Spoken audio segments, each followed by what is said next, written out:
Assalamualaikum warahmatullahi wabarakatuh. Kembali lagi di channel Berita Mistis.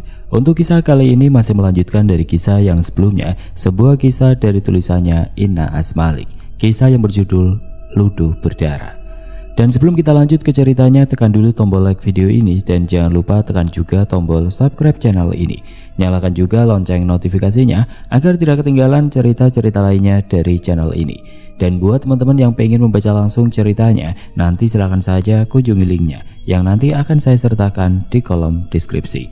Dan seperti apa untuk lanjutan dari kisah ini, langsung saja kita masuk ke ceritanya.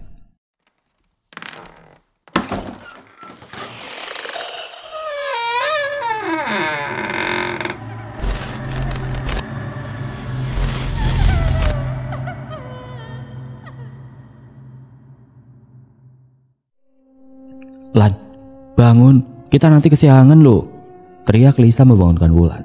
Namun tidak ada jawaban dari Wulan. Lisa segera membuka pintu kamarnya yang ternyata tidak terkunci. Lisa melihat seisi kamar. Ternyata tidak ada Wulan. Lisa kembali keluar melihat Vali yang baru saja keluar dari kamarnya. "Lo lihat Wulan gak?"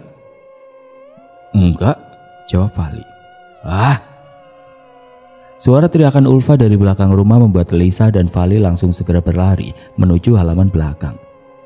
"Kenapa, Pak?" tanya Vali. Dengan tubuh gemetar, Ulfa menuju ke arah kolam renang dan melihat tubuh Wulan sudah mengapung dan membengkak di kolam renang.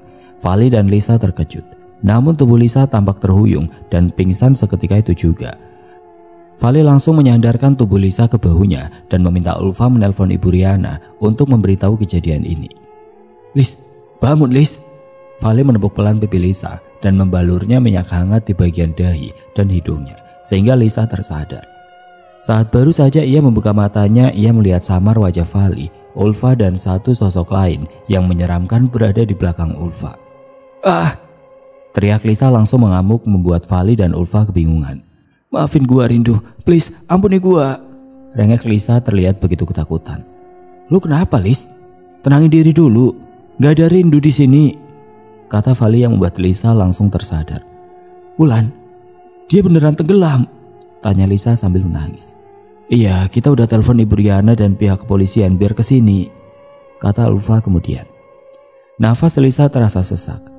Naila dan Wulan mati begitu mengenaskan. Lisa pun semakin yakin bahwa kematian mereka pasti ada kaitannya dengan kematian Rindu. Lisa segera berlari masuk ke kamarnya seperti orang ketakutan dan bersembunyi. Vali dan Ulfa merasa curiga dengan tingkah Lisa. "Benar, apa kata lu kayaknya Val?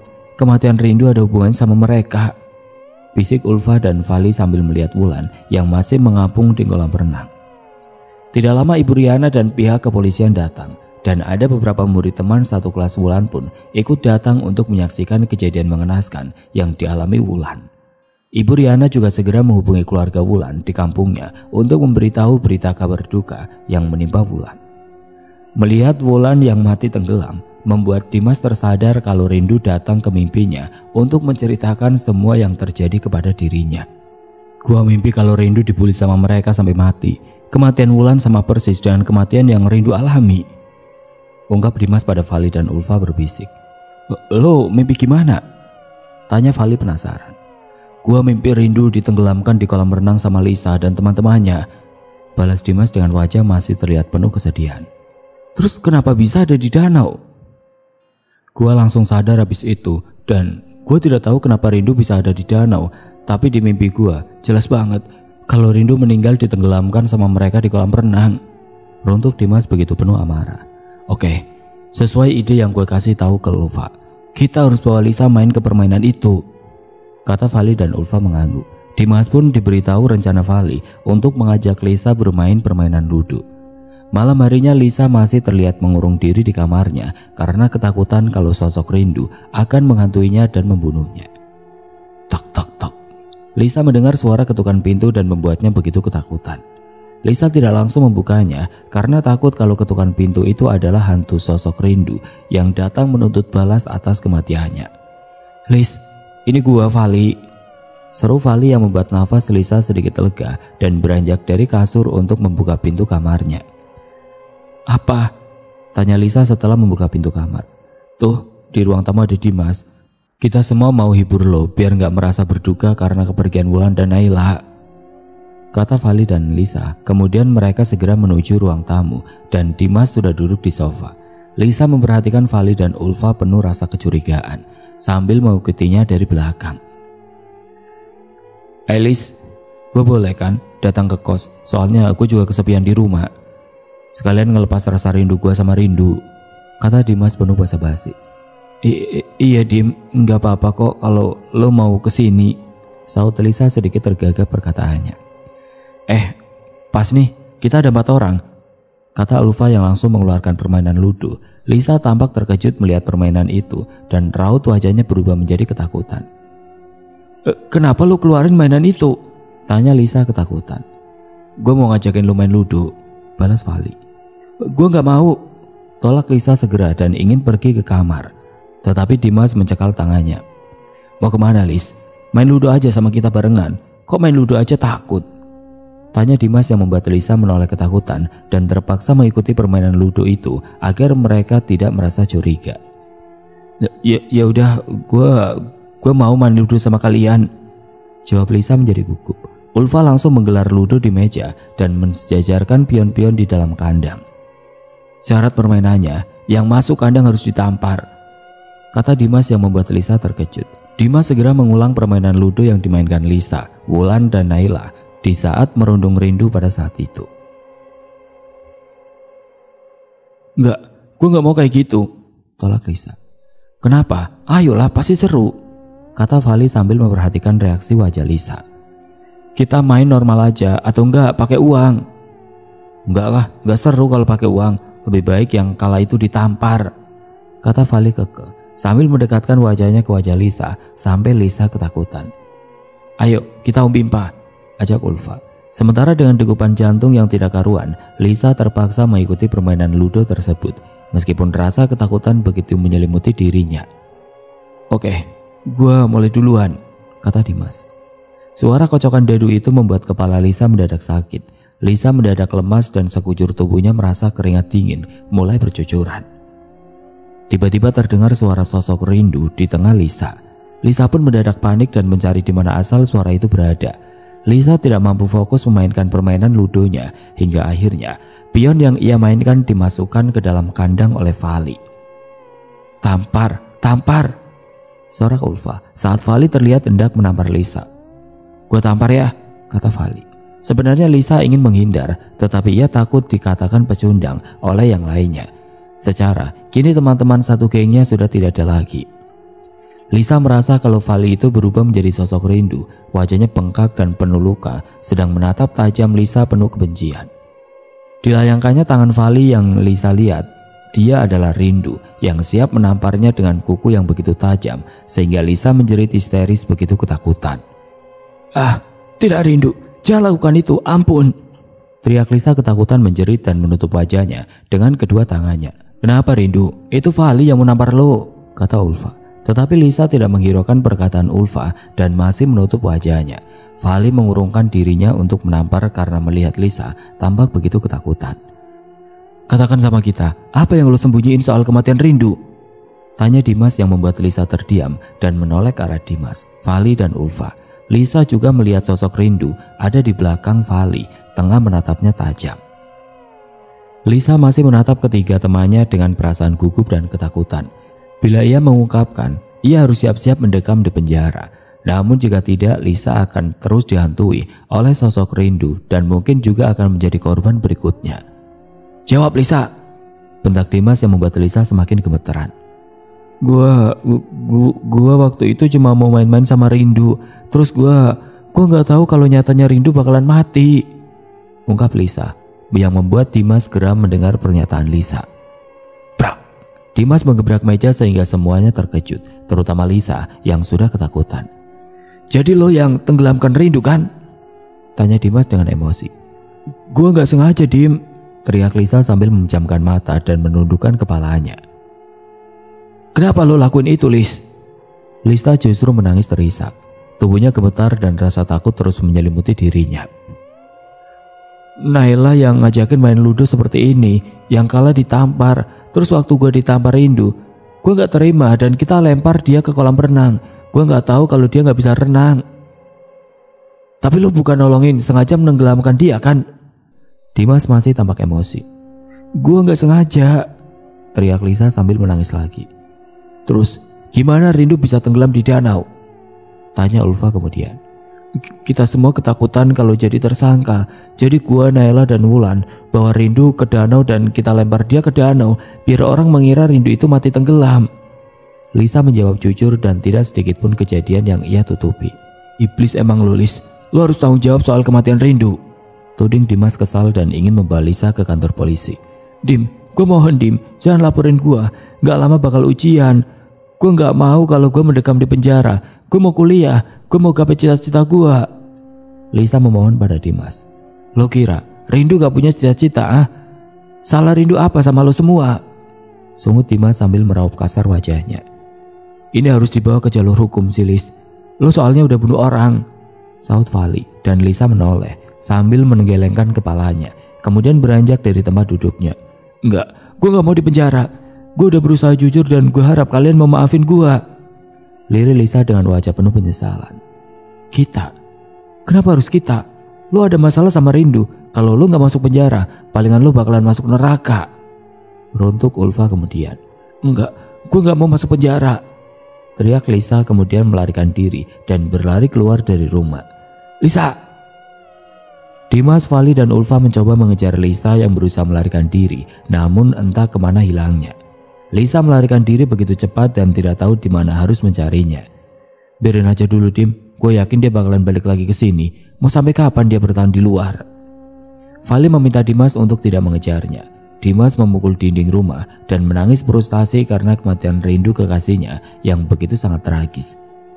Gue nyesel gak bawa Rindu pergi dari sini. Gue nyesel Val.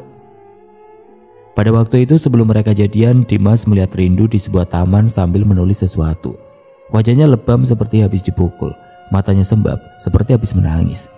Dimas yang sehabis olahraga sore bermain voli di lapangan dekat taman melihat Rindu dan segera menghampirinya. Saat itu mereka sedang libur sekolah karena kenaikan kelas 3 SMA. Rindu, kamu ngapain di sini sendirian? Tanya Dimas yang kemudian duduk di sebelah Rindu. Rindu segera memasukkan buku catatan ke dalam tasnya dan menundukkan wajahnya agar tidak terlihat oleh Dimas. Kamu kenapa Rindu? Tanya Dimas. Rindu terlihat gugup. Dimas menyadari kalau wajah Rindu tampak memar. Kamu habis jatuh atau? Enggak apa-apa, balas Rindu dan hendak beranjak pergi. Tetapi Dimas berhasil meraih tangannya sehingga tubuh Rindu berbalik ke arahnya. Kemudian terlihat wajahnya. Wajah kamu kenapa Rindu? Kamu habis dipukul. Rindu hanya menangis sesegukan. Kemudian Dimas memeluknya begitu erat. Tidak lama Rindu akhirnya mau menjelaskan semua yang ia alami. Setelah dibujuk oleh Dimas, tidak hanya di sekolah, Rindu selalu mendapatkan perlakuan kasar dari keluarganya, yaitu ayahnya. Pada saat liburan kenaikan kelas, Rindu pergi ke rumah kedua orang tuanya dan mendapat perlakuan tidak baik dari keluarganya.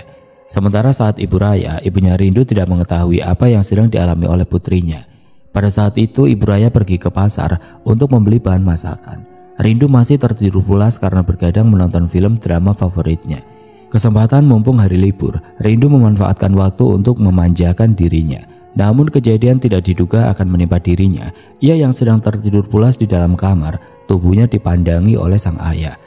Ayah Komar yang melihat putrinya yang kini sudah beranjak menjadi gadis remaja cantik dengan paras yang sangat menawan dan tubuh yang indah, membuat dirinya lupa kalau yang tengah dipandangi dengan hasrat nafsu yang tinggi itu adalah putrinya. Disentuhlah bagian paha Rindu yang mengenakan celana pendek itu sehingga Rindu tersadar dan terkejut. Ayah, kenapa ayah ada di kamar Rindu? Tanyanya yang segera bangun dari tidurnya sambil menutupi kakinya dengan selimut dan bersandar di dinding pojok kasur karena ia melihat tatapan sang ayah terasa sangat berbeda. Ayahnya ingin memastikan kalau putri ayah ini masih perawan dan belum pernah disentuh orang. Maksud ayah apa? Tanya Rindu ketakutan. Seketika ayahnya semakin mendekat. Sementara kini sudah tidak ada ruang untuk Rindu menghindar. Wajah ayahnya pun semakin dekat dengan wajahnya dan hampir saja hidung mereka saling bersentuhan. Rindu menundukkan wajahnya dan ayah Komar menengadahkan kepala Rindu dan mencoba mencumbu Rindu. Tetapi Rindu menolak dan menendang ayahnya dengan kakinya sehingga sang ayah tersungkur. Wah, Sialan kamu Rindu, sudah berani kamu sama ayah. Bukan gitu ayah, tapi... Plak. Wajah Rindu dipukul, tidak lagi menggunakan tangan kosong karena ayah Komar langsung membuka sendal cepitnya ke wajah Rindu. Sakit ayah. Ayah Komar menjambak rambut Rindu sampai kepalanya mendongak ke atas. Kenapa kamu gak mau membuktikan keperawananmu sama ayah? Berarti kamu sudah gak perawan kan? Bukan gitu ayah, tapi gak mungkin kalau Rindu harus disetubui ayah kan? Rindu didorong sampai terbentur ke tembok. Mendengar suara Ibu Raya datang, ayah Komar mengancam Rindu untuk tidak bicara apapun dan ia segera pergi keluar menghampiri istrinya karena Rindu ketakutan. Rindu melarikan diri lewat jendela dan tidak ingin kembali ke rumah lagi sampai ia akhirnya bertemu Dimas di taman dekat kosnya. Ya udah, kamu tinggal di kos saja selama liburan, kamu pasti aman kan? Dimas mencoba menenangkan Rindu. Untuk saat ini aman, tapi kalau sudah hari sekolah enggak, kata Rindu yang kembali menangis. Bukannya lebih aman lagi, ramai kan, banyak teman kos juga, kamu jadi aman di sana.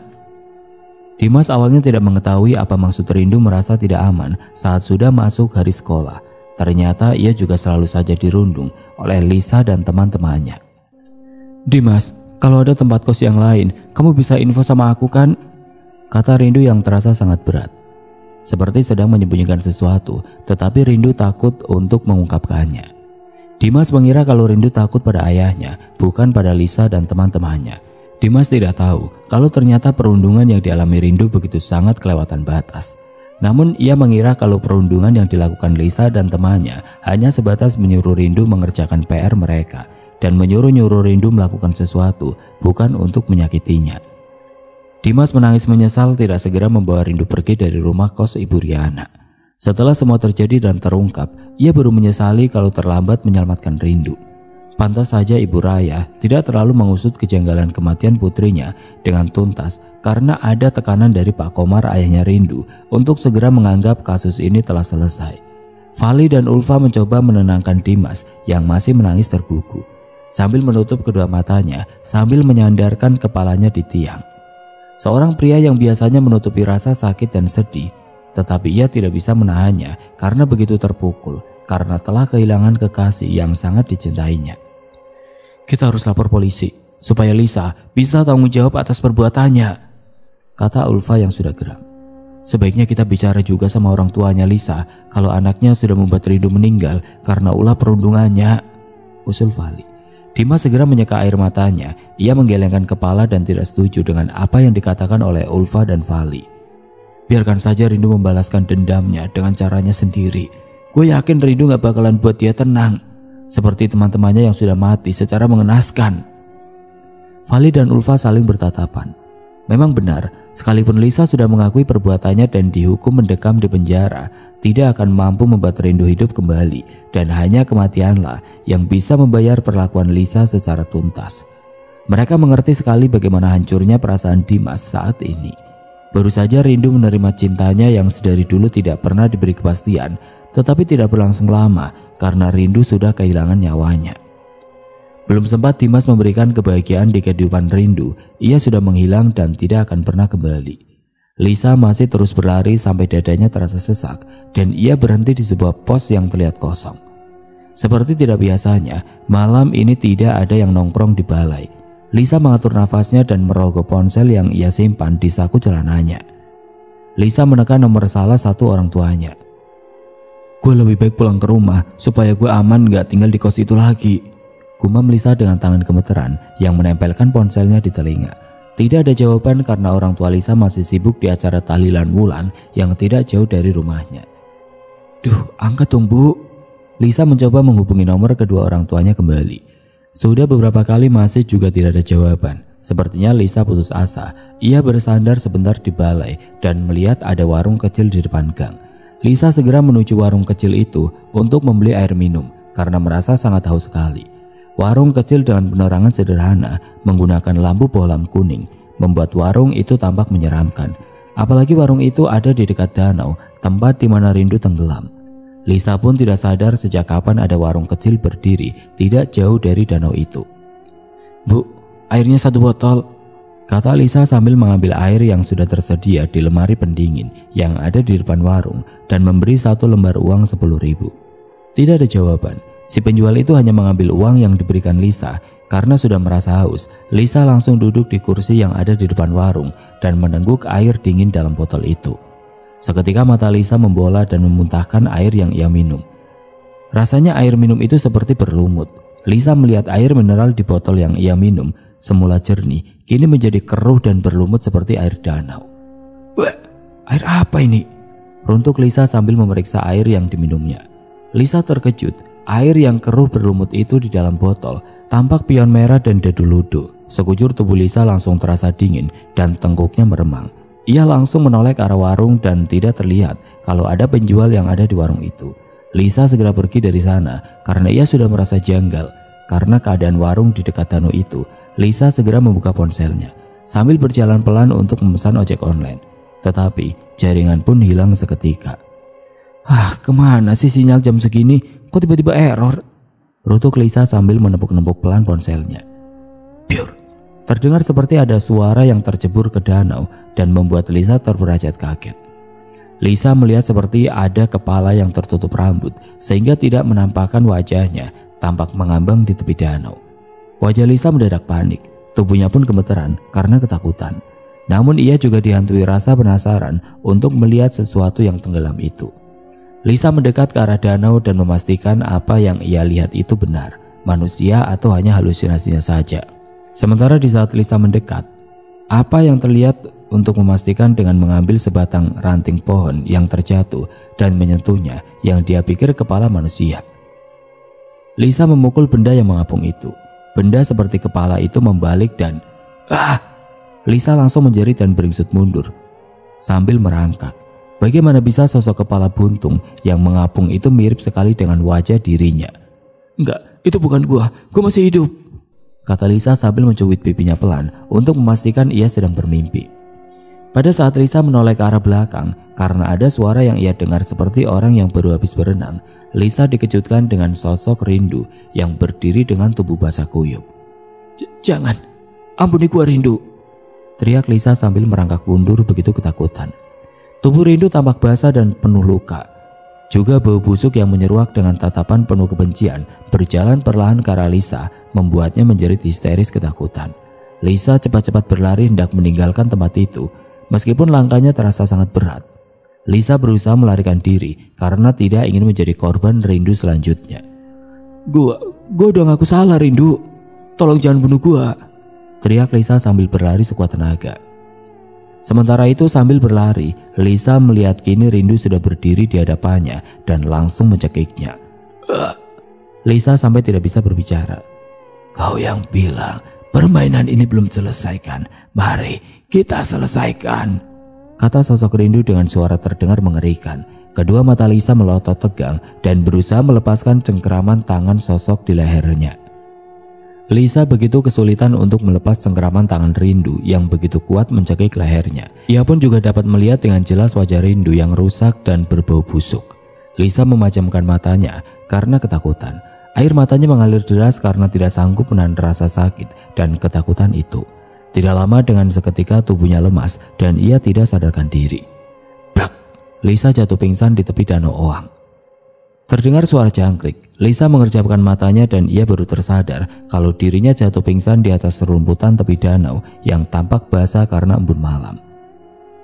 Lisa merasakan sekujur tubuhnya terasa sakit, terutama bagian lehernya. Lisa segera bangun perlahan berjalan tertatih untuk pulang. Ia merogoh ponsel di saku celananya untuk melihat jam. Jam 2 malam, gumam Lisa sambil berjalan pelan menuju rumah kos Ibu Riana. Lisa memilih pulang ke rumah kos karena ia yakin kalau Dimas pasti sudah pulang dan tidak akan menunggunya. Ulfa dan Vali pun pasti sudah tidur di jam begini. Sementara itu tidak ada ojek online lewat tengah malam seperti ini. Lisa hanya berjalan perlahan menuju rumah kosnya. Meskipun langkah kaki masih terasa berat, ia berusaha mempercepat jalannya. Pintu pagar kos tidak dikunci. Vali dan Ulfa sengaja tidak menguncinya karena takut kalau Lisa akan pulang. Lisa membawa kunci cadangan. Ia tidak perlu mengetuk pintu rumah kos dan segera membukanya. Pintu terbuka perlahan dan ia berusaha agar pintu itu tidak bersuara. Lisa mengendap-endap untuk sampai kamar dalam ruangan yang sudah gelap. Suara dadu-ludu terdengar. membuat Lisa menghentikan langkah kakinya. "Permainan belum berakhir, Lisa." Suara Paro itu terdengar lagi sehingga Lisa bergidik ketakutan. Lisa menoleh ke arah sofa ruang tamu. Ia melihat ada bayangan putih yang sedang duduk di sofa itu. Wajah Lisa mendadak tegang. Ia mencoba meraba saklar lampu di dinding dan menghidupkan lampunya. Ceklek. Tidak ada siapapun yang duduk di sofa. Hanya ada permainan ludo yang masih tersusun di meja ruang tamu sehabis Lisa bermain dengan Vali, Ulfa, dan Dimas. Lisa menghela nafas lega dan baru saja ia berbalik untuk melangkah menuju kamar. Lisa pun dikejutkan dengan sosok Rindu yang berdiri di belakangnya. "Ah!" teriak Lisa sampai ia tersungkur ke lantai. "Permainan belum berakhir, Lisa," kata Rindu dengan suara yang menggema menusuk telinga yang membuat Lisa memejamkan matanya dan menutup telinga sambil berusaha bangun dan melarikan diri. Namun kedua kakinya terasa berat, tidak bisa digerakkan dan tubuhnya mematung saat ia mencoba melangkah melarikan diri ke dalam kamarnya. Suara permainan dadu itu pun terdengar lagi. "Ampuni gue, Rindu. Gue gak mau mati, gue masih mau hidup," teriak Lisa merengek dan memohon pada Rindu. Fus, brak. Tubuh Lisa melayang sampai ke atas langit-langit rumah Ibu Riana dan dihempaskan jatuh di atas meja ruang tamu, di mana di atas meja itu ada gelas kaca, vas bunga, dan permainan ludo. Sakit," bagi Lisa. "Tolong." Vali dan Ulfa seperti dibuat tuli agar mereka tidak bisa mendengar suara apapun. Rindu mendekat dan menancapkan pecahan gelas kaca itu di telapak tangan Lisa, sama halnya seperti ketika tangan Rindu diinjak oleh Lisa menggunakan sepatu heelsnya.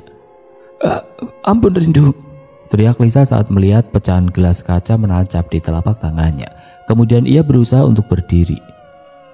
Brak, krak. Semua pintu tiba-tiba tertutup dengan sendirinya dan tidak dapat dibuka sama sekali. "Tidak, tolong!" teriak Lisa ketakutan sambil memegangi telapak tangannya. Darah segar yang sudah mengucur deras membuat tubuh Lisa menjadi terhuyung-huyung. Namun Lisa terus berusaha untuk menyelamatkan diri. Ia berlari ke arah pintu belakang. Lisa terhempas oleh angin dan langsung terjebur ke dalam kolam renang. Sampai ia gelagapan untuk mencari dasar kolam renang. Lisa terus berenang ke tepian, tapi kakinya seperti ada yang sedang menariknya ke dasar air kolam. Sesudah itu, ketika Lisa tenggelam dan membuka matanya, ia melihat sosok Rindu yang langsung mencekik lehernya. Lisa meronta dan berusaha melawan. Lisa akhirnya muncul di permukaan dan segera berenang ke tepian dengan menaiki anak tangga yang ada di kolam renang. Namun baru saja kakinya sampai di tepi kolam, kaki kanannya ditarik kembali hingga Lisa kembali tenggelam. Sementara itu Lisa tampak kesulitan mengatur nafas karena dadanya sudah terasa sesak. Apalagi sosok Rindu terus saja menarik kakinya. Walau bagaimanapun Lisa berusaha untuk berenang, ia tidak akan pernah bisa sampai ke permukaan. Pada akhirnya Lisa pun menyerah karena kelelahan. "Gua pasrah Rindu, gua gak kuat," batin Lisa yang seketika matanya hampir tertutup. Sekejap saja sosok Rindu meraih leher Lisa dan membawanya melayang ke udara sehingga Lisa terkejut dan kembali membuka matanya. Pada saat tubuhnya sudah melayang tinggi. "Lepas Rindu, gua mohon." Lisa meronta mencoba melepaskan cengkraman tangan sosok Rindu di lehernya. Sosok Rindu seperti tidak memiliki rasa belas kasih dan langsung menghempaskan tubuh Lisa di tangga kolam renang. "Terbanglah ke neraka kau Lisa." Brak. Tubuh Lisa dihempaskan begitu saja dari ketinggian lebih dari 3 meter. Kepala Lisa pecah dan beberapa tulang-tulangnya patah. Dari mulutnya meleleh darah segar dan kedua matanya melotot tegang. Sesudah itu, Lisa pun diam tidak bergerak lagi. Sosok Rindu tersenyum menyeringnya dari atas melihat kematian Lisa yang sangat mengenaskan. Namun tidak lama bayangan Rindu pun kian menghilang dan membiarkan Lisa mendapatkan balasan atas perbuatannya. Terlihat Dimas yang tidak dapat tidur semalaman karena masih teringat pengakuan dari Lisa ketika di rumah kos ibunya Riana. Ia tidak menyangka kalau Lisa sampai membunuh Rindu kekasihnya dengan kejam. "Dimas," terdengar suara halus dan lembut menyapa. Suara yang dirindukan oleh Dimas, ya itu suara kekasihnya. Dimas mencari di mana asal suara itu. Ia membuka gorden jendela kamarnya dan melihat sosok Rindu sedang berdiri tepat di depan jendelanya sedikit agak jauh. Dimas segera keluar. Meskipun ia tahu kekasihnya bukanlah lagi manusia, namun Dimas tidak pernah merasa takut ketika melihat sosok Rindu. Air mata Dimas berlinang memperhatikan Rindu masih menunggunya di luar rumah. Dimas langsung memeluk tubuh Rindu yang dingin. Paras wajahnya yang pucat itu masih terlihat sangat cantik baginya. "Jangan pergi lagi ya sayang," lirik Dimas dalam pelukan Rindu.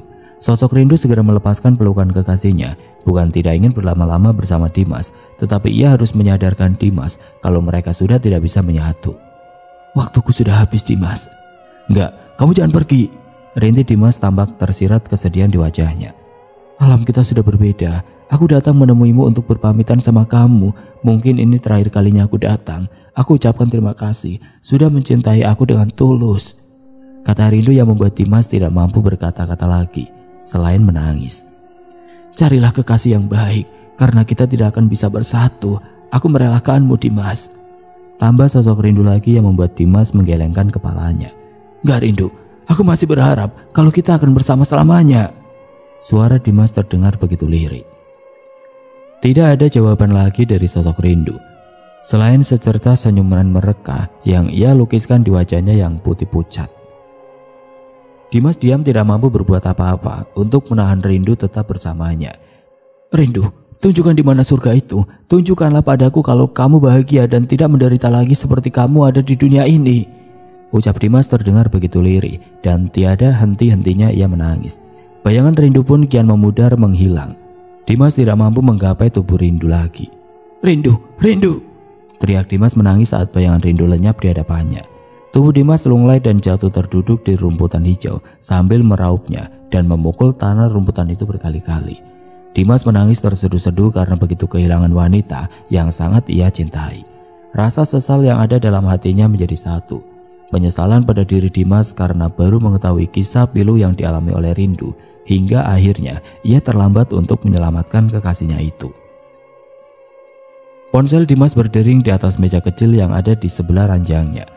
Suara dering ponsel itu terdengar nyaring sampai keluar. Dimas segera masuk kembali ke dalam rumah dan melihat panggilan masuk dengan waktu yang hampir pagi.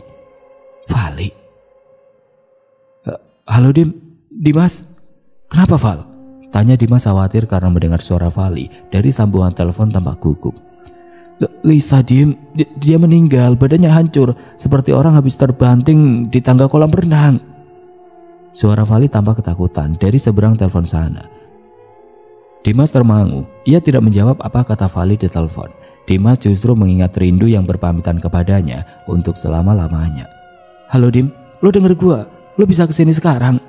tanya Vali yang membuat Dimas membuyarkan lamunannya. Oke, gua kesana." Sambungan telepon diputusnya. Dimas segera mengenakan hoodie hitamnya dan segera mengendari motor metiknya menuju rumah kos Ibu Riana. Melihat rumah kos Ibu Riana masih sepi, hanya saja ada Ibu Riana yang panik dan sibuk menghubungi pihak kepolisian. Vali dan Ulfa pun duduk di kursi ruang tamu dengan perasaan yang tidak karuan. Mereka takut, tetapi juga cemas karena takut kalau mereka jadi tersangka. "Tenang saja, yang penting kalian gak pernah sentuh mayatnya Lisa," kata Dimas yang coba menenangkan Vali dan Ulfa. Dimas berjalan menuju area kolam renang dan terlihat mayat Lisa sudah banyak dikerumuni lalat. Bahkan jasadnya tampak hancur serta banyak luka menganga, terutama bagian kepala. Dimas pun menjauh karena merasa ngeri. Lain lagi aroma busuk yang keluar dari tubuh Lisa yang membuat Dimas mulai mual-mual. Sesudah itu selang beberapa lama pihak kepolisian pun mulai berdatangan dengan orang tua Lisa dari kampungnya. Ibu Lisa seketika melihat kondisi putrinya begitu syok dan langsung pingsan di tempat. "Sebenarnya ada apa ini? Kenapa anak kos Ibu Riana satu persatu tewas dengan mengenaskan?" tanya ayah Lisa. Ibu Riana juga tampak kebingungan untuk menjawabnya. Dimulai dari Rindu, Naila, Wulan dan Lisa yang terakhir. Ibu Riana menjadi berpikir jika rumah kosnya mendapat kutukan. Sementara itu, sambil menjalani pemeriksaan jasad Lisa, Vali mencoba menerangkan semua kejadian dimulai dari Rindu yang meninggal karena dirundung oleh Lisa dan teman-temannya. Memang keterangan tersebut terkesan di luar nalar, akan tetapi tidak bisa untuk tidak mempercayai kalau memang seseorang yang meninggal tidak memiliki kemampuan untuk menuntut balas atas kematiannya yang tidak wajar. Sementara itu pemeriksaan jasad korban tidak ditemukan kalau Lisa mengalami kecelakaan karena tindak kejahatan dari seseorang. Artinya murni kecelakaan sendiri. Ayah dan ibu Lisa merasa tidak tega terlalu lama menyelidiki kasus kematian putrinya yang jasadnya hancur. Orang tua Lisa pun menutup kasus putrinya dan memilih untuk segera mengurus pemakaman Lisa. Keesokan harinya Ibu Riana datang berkunjung ke rumah Rindu. Ia ingin meminta maaf atas ketidaktahuan atas perlakuan teman-temannya yang merundung dirinya. Ibu Raya pun menerima dengan berlapang dada. Ia tidak bisa menuntut siapapun karena Rindu sudah membalaskan dendamnya kepada pelaku perundungannya. Ibu Raya pun merasa menyesal tidak memperhatikan putrinya. Namun yang ia tahu, Rindu selalu berkata baik-baik saja.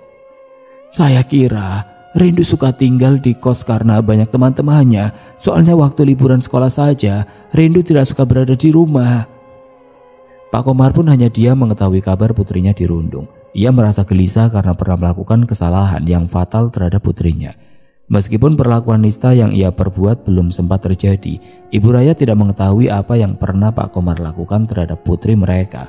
Sehingga waktu liburan sekolah pun Rindu memilih untuk tinggal di kos. Pada saat malam harinya ketika semua sudah terlelap tidur, Pak Komar tampak gelisah mengingat Rindu yang selalu terngiang diingatannya, membuatnya tidak mampu memejamkan matanya. Suara detak jam dinding pun begitu terdengar suaranya karena suasana tampak sunyi. Pak Komar melirik ke arah jam dinding yang sudah menunjukkan hampir jam 1 malam, tetapi matanya belum bisa terpejam. Pak Komar menatap langit-langit kamarnya sambil melirik ke arah istrinya yang sudah tertidur di sampingnya. Pak Komar menghela nafas kasar dan mencoba memejamkan matanya agar dapat tertidur. Namun pada saat matanya hendak terpejam, ia seperti mendengar suara tangisan seorang perempuan yang mengganggu di telinganya. Ayah, terdengar jelas suara seorang perempuan dengan lirih memanggilnya. Suara parau itu terdengar jelas di telinga Pak Komar sehingga matanya mengerjap dan mencari sumber suara tersebut. Rindu, kata Pak Komar dalam hatinya. Pak Komar segera beranjak dari kamar tidurnya dan membuka pelan-pelan pintu kamar. Terdengar suara tangisan begitu pilu seorang gadis tampak jelas berasal dari depan rumah sehingga Pak Komar berjalan perlahan untuk memeriksanya keluar. Pak Komar membuka pintu rumahnya dan melihat jelas kalau sosok perempuan berbaju putih itu sedang berdiri menangis membelakangi Pak Komar. Ia berjalan perlahan menghampirinya dengan perasaan takut, tetapi ia coba memberanikan diri. Rindu, kata Pak Komar dengan suara terbata-bata. Sosok Rindu memutar tubuhnya, senyumnya menyeringai terlihat begitu menyeramkan. Ditambah banyak luka di sekujuran tubuhnya, Pak Komar berteriak histeris sampai ia terjatuh ke lantai dan merangkak mundur karena ketakutan melihat Rindu yang menatapnya tajam penuh dengan kebencian. Ayah, jangan lakukan itu ayah. Lirih suara sosok Rindu yang membuat Pak Komar semakin ketakutan. Maafkan aku anakku, aku tidak bermaksud menodai kamu. Itu belum terjadi kan Rindu? Sosok Rindu tertawa cekikikan dan kemudian menghilang. Pak Komar bernafas lega karena sosok Rindu sudah menghilang dari hadapannya. Pak Komar terlihat panik, kemudian ia berlari dengan tergesa-gesa sambil menutup pintu rumahnya. Namun baru saja Pak Komar berbalik, ia dikejutkan oleh sosok Rindu yang berdiri di belakangnya yang sudah mencekik lehernya. Teriak Pak Komar gelagapan karena tidak mampu bernapas. Ayah minta maaf Rindu, ayah mengakui kesalahan ayah Rindu. Wajah Pak Komar tampak memucat karena ketakutan. Sosok Rindu menatap tajam wajah ayahnya dan seperti memberi peringatan untuknya agar tidak berlaku bejat terhadap kaum perempuan. Rindu membebaskan Pak Komar, kemudian sosok Rindu pun menghilang. Tubuh Pak Komar tiba-tiba lunglai dan terjatuh di lantai. Kemudian ia bersandar di balik pintu. Pak Komar menangis sesegukan dan menyesali apa yang akan ia perbuat terhadap putrinya sendiri. Ditambah kematian Lisa yang terjadi begitu mengenaskan. Keesokan harinya Pak Komar secara tiba-tiba menyerahkan dirinya sendiri kepada pihak kepolisian. Pak Komar menjelaskan bahwa dirinya telah melakukan pelecehan terhadap putrinya sendiri. Ibu Raya tidak menyangka kalau Rindu hampir saja diperkosa oleh ayahnya kandungnya sendiri. Pantas saja Rindu tidak pernah suka berada di rumah. Ibu Raya terus menangis meratapi kepergian putrinya yang begitu mengenaskan dan banyak peristiwa pahit yang ia hadapi sendirian. Pak Komar pun diberi hukuman setimpal di penjara. Ia mendapat hukuman sekitar 8 tahun penjara karena kasus pelecehan terhadap anak kandungnya sendiri.